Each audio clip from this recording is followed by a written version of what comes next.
Hi guys, and welcome back to Porch Time Storytime. It's Miss Lisa, and I'm here with a book today that is written by Alice McLaren, and it is called ROXABOXEN, and the pictures are by Barbara Cooney, and the pictures are pretty detailed.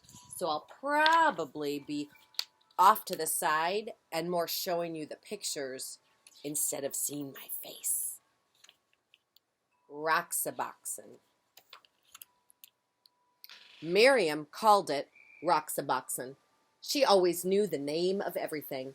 There across the road, it looked like any other rocky hill, nothing but sand and rocks and some old wooden boxes, cactus and greasewood and thorny ocotillo. But it was a very special place. The street between ROXABOXEN and the houses curved like a river, so Marion named it the River Road.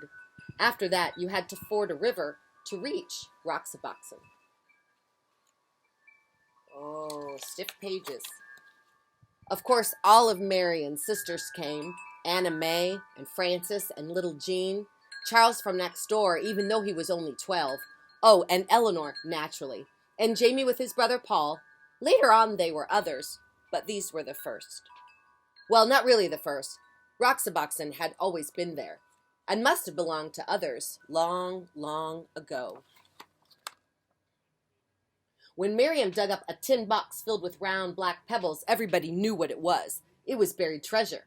Those pebbles were the money of ROXABOXEN. You could still find others like them if you looked hard enough. So some days became treasure hunting days with everybody trying to find that special kind of rock. And then on other days, you might just find one without even really trying.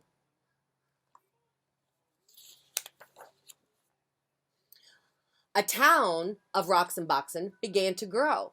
Traced in lines of stone, Main Street came first, edged with the whitest runs, and then the houses. Charles made his of the very biggest stones. After all, he was the oldest. At first the houses were very plain, but soon they all began to add more rooms. The old wooden boxes would be shelves or tables or anything you wanted. You could find pieces of pottery for dishes. Round pieces were the best. Do you see that? It's like they started making their own little houses, their own spaces in this place that they called ROXABOXEN. Later on, there was a town hall. Marion was mayor, of course, because that's just the way that she was, but nobody minded. After a while, they added other streets. Frances moved to one of them and built herself a new house outlined in desert glass. Bits of amber, amethyst, and sea green. It was a house of jewels. She even has her name there, Frances. And because everybody had plenty of money, there were plenty of shops. Jean helped Anna May in the bakery, pies and cakes and bread baked warm in the sun. There were 2 ice cream parlors. Was Paul's ice cream the best, or was it Eleanor's? Everybody just kept trying them both. In ROXABOXEN, you can eat all the ice cream that you want. Everybody had a car. All you needed was something round for the steering wheel. Of course, if you broke the speed limit, you had to go to jail.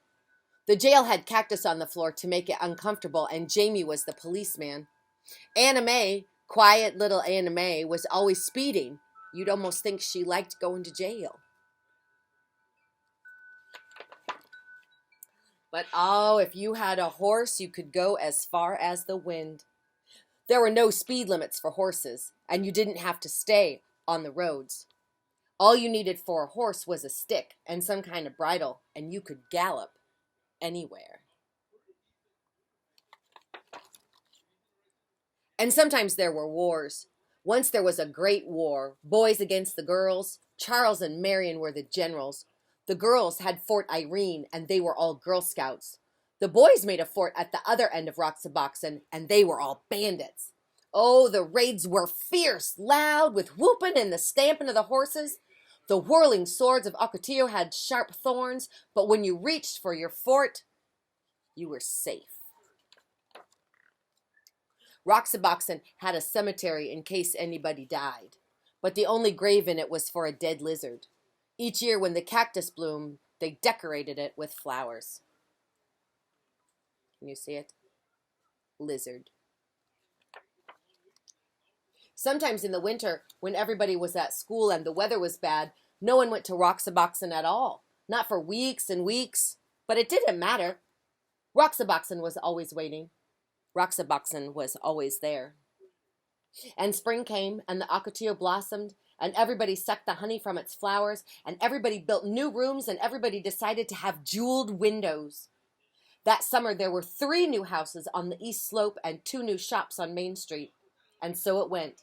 The seasons changed, and the years went by, but ROXABOXEN was always there. The years went by, and the seasons changed, until the last friends had all grown tall, and one by one they moved away to other houses and to other towns. So you might think that that was the end of ROXABOXEN, but no, because none of them ever forgot ROXABOXEN. None of them ever wanted to forget. Years later, Marion's children listened to stories of that place and fell asleep dreaming dreams of ROXABOXEN. Gray-haired Charles picked up a black pebble on the beach and stood there holding it, because it reminded him of ROXABOXEN. More than 50 years later, Frances went back, and ROXABOXEN was still there. She could see white stones bordering Main Street, and there where she had built her house in the desert glass still glowed amethyst, amber, and sea green. So I'm going to read you this because it's a true story. I'm going to read it like this because there's not a pictures to look at. On a hill in the southeast corner of 2nd Avenue and 8th Street in Yuma, Arizona, there is a place once known as ROXABOXEN. The events in this book really happened to Alice McLaren's mother. That's the lady who wrote the book. With the aid of her mother's childhood manuscript, the memories of relatives, and letters and maps from the former inhabitants of ROXABOXEN, Alice McLaren was able to recreate the magical world as if she had played there her own self. She presents us with a celebration of the active imagination, of the ability of children to create, even with the most unpromising materials, a world of fantasy so real and multidimensional that it earns a lasting place in your memory. The artist, who is Barbara Cooney, saw ROXABOXEN as one of her toughest assignments yet, constructing a magical world out of something that wasn't there. She made 2 trips to the desert, where she found a small tan hill dotted with stones and rocks, a scattering of desert plants, and now lots of broken glass and old car chassis. But accompanied by Alice McLaren's 80-year-old Aunt Frances, a former ROXABOXENite, the magic and spirit of ROXABOXEN began to emerge, a magic found in the minds and the hearts of the children who played there. And that's ROXABOXEN, and I hope you enjoyed it. I'm Miss Lisa, and I'll see you tomorrow for more Porch Time Story Time. Have a good afternoon. Bye-bye.